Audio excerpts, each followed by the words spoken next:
Phone news channel में आप सभी का स्वागत है और मैं हूं आपके साथ भारती लुधी। आइए बढ़ते हैं खबरों की ओर।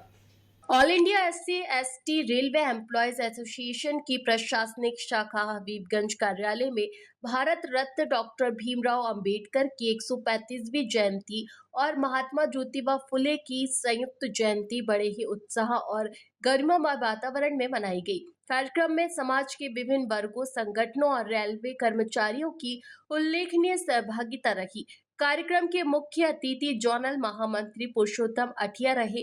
विशेष अतिथियों में बिखुनी Sanghamitra, senior DST Priyanka Chaudhary, senior DSO Vijay Shankar Gautam, Radha Krishna Bakoria Maharaj, Madhav Singh Ahirwar, मंडल अध्यक्ष हितेश डोंगरे, मंडल सचिव धर्मराज अहिरवार, मंडल कोषाध्यक्ष माधव प्रजापति, यूनियन मंडल अध्यक्ष विनोद खरे, RK जाटव, भीमराव मेश्राम, विद्या भारती, प्रमोद कामले और मध्य प्रदेश अजाक्स संघ से सत्य विजय चंदन पटेल विशेष रूप से उपस्थित रहे। कार्यक्रम की शुरुआत मुख्य अतिथि और विशिष्ट अतिथियों द्वारा महात्मा ज्योतिबा फुले और डॉक्टर भीमराव अंबेडकर की प्रतिमा पर माल्यार्पण, मोमबत्ती प्रज्वलन और बुद्ध वंदना के साथ की गई। इसके पश्चात प्रशासनिक शाखा हबीबगंज के अध्यक्ष राम सिंह वर्मा द्वारा सभी अतिथियों का स्वागत और अभिनंदन किया गया।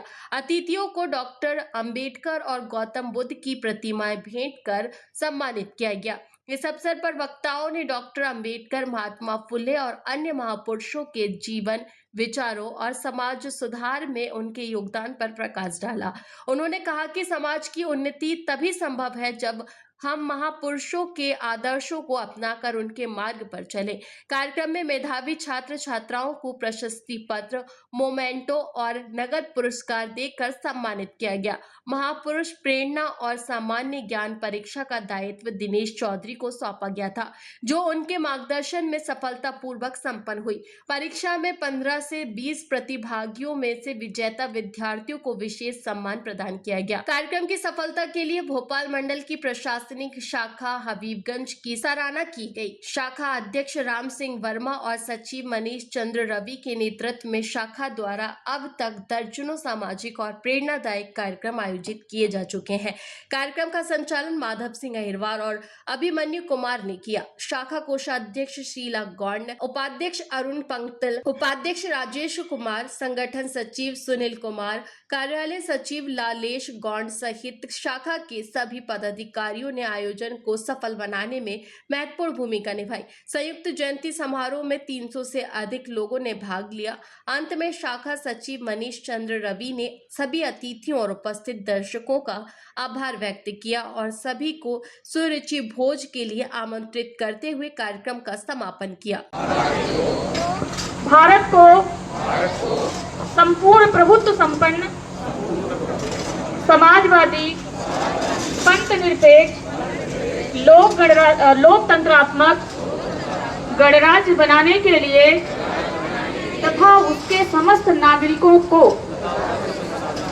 सामाजिक, आर्थिक और राजनैतिक न्याय, विचार, अभिव्यक्ति, विश्वास, धर्म और उपासना की स्वतंत्रता, प्रतिष्ठा और तथा उन सब में व्यक्ति की गरिमा और राष्ट्र की एकता और अखंडता सुनिश्चित करने वाली बंधुता बढ़ाने के लिए दृढ़ संकल्प होकर अपनी इस संविधान सभा में आज तारीख 26 नवंबर 1949 ईस्वी मिति मार्गशीर्ष शुक्ल सप्तमी संवत 2006 विक्रमी जो एतद्द्वारा इस संविधान को अंगीकृत, अधिनियमित और आत्मर्पित करते हैं। सभी को धन्यवाद। संविधान और ऐसे हैं उनके लिखने वाले बाबा साहब। बाबा साहब ने हमको अपने जीवन में राजनीतिक और सामाजिक अधिकारों के साथ एक बहुत बड़ा दस्तावेज दिया जिसपे आज तक चर्चा नहीं होती है। बाबा साहब को सुना होगा। बाबा साहब के प्रथम गुरु कौन है? 3 गुरुओं को माना। तथागत गौतम बुद्ध। बाबा साहब के सबसे बड़े गुरु, बाबा साहब ने जितना सारा मानवीय चेतनाओं को ऊपर उठाने का काम किया है वो तथागत बुद्ध को पढ़ने से। बाबा साहब ने अंतिम दिनों में 14 अक्टूबर 1956 में बाबा साहब कहाँ गए आपको मालूम है? बुद्ध के शरण में गए और ये कहा अपने 14 लाख लोगों के साथ कि मैं ये जो तथागत बुद्ध की शरण ग्रहण कर रहा हूं, तुम्हारे लिए यह जीवन के मुक्ति का मार्ग है। कैसा मार्ग? तुमसे ये जो जाति है तुम्हारे ऊपर लेबल लगा करके थोप दी गई है, जिससे तुम्हें इस रेलवे ग्राउंड पे इतिहास रचा जा रहा है। एक ऐतिहासिक शाम है, यादगार शाम बना दी है। इस ऐतिहासिक शाम को जो all India SC ST association, railway employees association प्रशासनिक शाखा अभिगंज में जो संयुक्त जयंती मनाई जा रही है,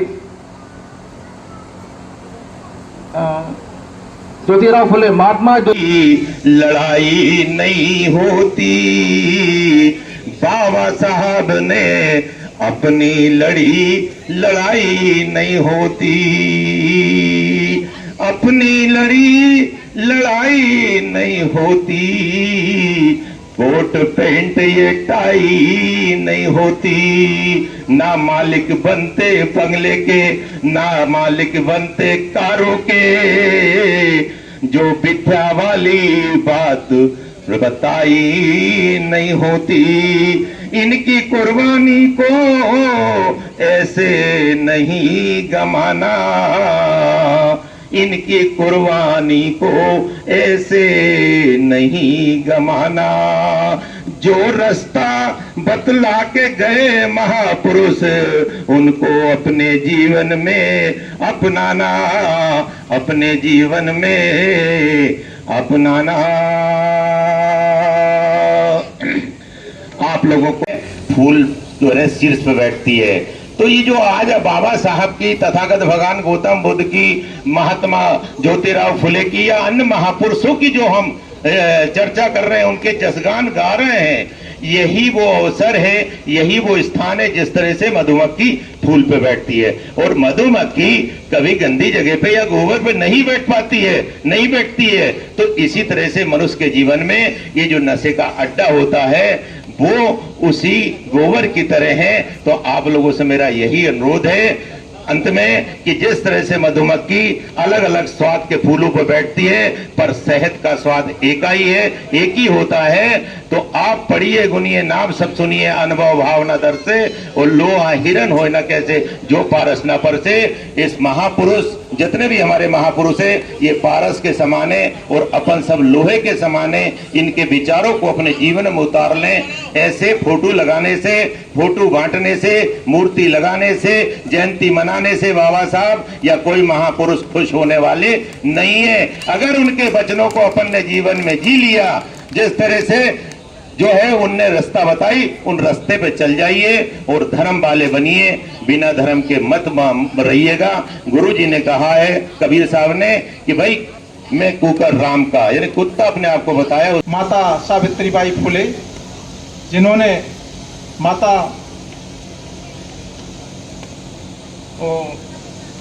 भाई उस्मान शेख जी और के सहयोग से पूरे भारतवर्ष की समस्त वर्गों की महिलाओं को शिक्षा के द्वार खोले, ऐसी माता सावित्रीबाई फुले, जिनके कारण आज यहाँ पर समस्त महिलाएं यहाँ पर आज शिक्षित हो रही हैं और अच्छे अच्छे महान काम कर रही हैं। ऐसी और बाबा साहब अम्बेडकर जी के लिखित संविधान को अपने आचरण में धारण करोगे, तब आपका, हमारा सबका जीवन सुखमय होगा। केवल बुद्ध बुद्ध बोलने से नहीं होता है और संविधान संविधान बोलने से नहीं होता है। आप ये सोचो, बाबा साहब अम्बेडकर जी ने छुआछूत था, कैसे कैसे लोग, हमें मालूम है, अभी हमारे गांव में ऐसे हाथ से पानी देते थे, इतना कटु छुआछूत था। और आज उनके कारण हम लोग ब्राह्मणों के साथ बैठते हैं, खाते हैं, नौकरियां करते हैं तो एक साथ बैठते खाते हैं। तो ये कितनी बड़ी बाबा साहब अम्बेडकर जी की उपलब्धि है। इसलिए जितना बुद्ध को मानते हैं उतना ही बाबा साहब अम्बेडकर जी को मानो। आज महात्मा ज्योतिबा फुले नौशाद अपने घर में जो है मेरे पिताजी 4 भाई थे, लेकिन उनके पास हमारे दादाजी की मतलब फोटो नहीं थी। मैंने अभी तक जो है दादाजी की फोटो देखी नहीं है, ना मेरे दिमाग में। दादी जी हमारे साथ में रही है काफी समय तक, बाकी दादाजी की फोटो मैंने आज तक मेरे दिमाग में नहीं है। बचपन में 3 फोटो लेकिन हमारे चारों घरों में थी। एक महात्मा ज्योतिबा फुले, डॉक्टर बाबा साहब अम्बेडकर, तथागत गौतम बुद्ध की। बात पता नहीं आप लोग विश्वास कर रहे हैं कि नहीं, लेकिन ये हकीकत है। बात जब रही होगी 7 या 8 साल में थोड़ा थोड़ा विवेक जागता है, बच्चे प्रश्न करना शुरू करते हैं। मैंने भी करा कि ये कौन है।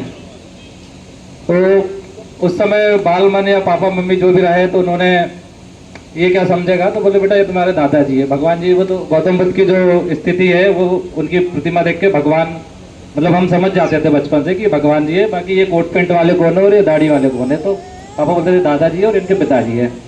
और वहीं पर जो हमारा धीरे धीरे तो उस विद्रोह को देशभक्त बता दिया कि ये देशभक्त थे।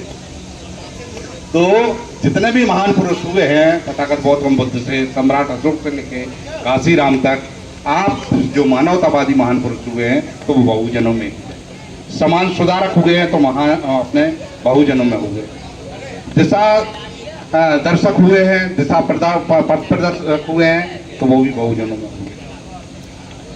साथियों, आज हम जो जयंती मना रहे हैं तो आप लोग बैठे हुए हैं, तो क्यों मना रहे हैं इस पे थोड़ा मतलब अपन कहें कि हम बाबा साहब को जानना चाह रहे हैं। क्यों जानना चाह रहे हो? कोई एग्जाम तो देने जाना नहीं है कि भाई जिसकी मतलब हम जानेंगे, बाबा साहब के बारे में पढ़ेंगे, सबसे सुनेंगे, फिर एग्जाम देंगे, बहुत नंबर लाएंगे, ऐसा तो कुछ है नहीं ना। ऐसा करने के लिए हम नहीं करते।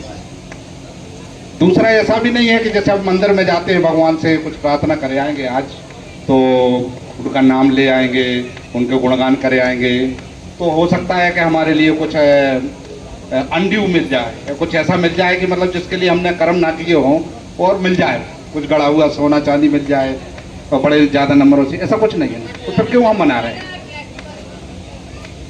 तो आप लोग जवाब जो दोगे तो यही तो दोगे ना कि फिलहाल के लिए इस खास खबर में इतना ही। देश विदेश की तमाम बड़ी खबरों को जानने के लिए देखते रहिए हेडलाइन 24 न्यूज। नमस्कार।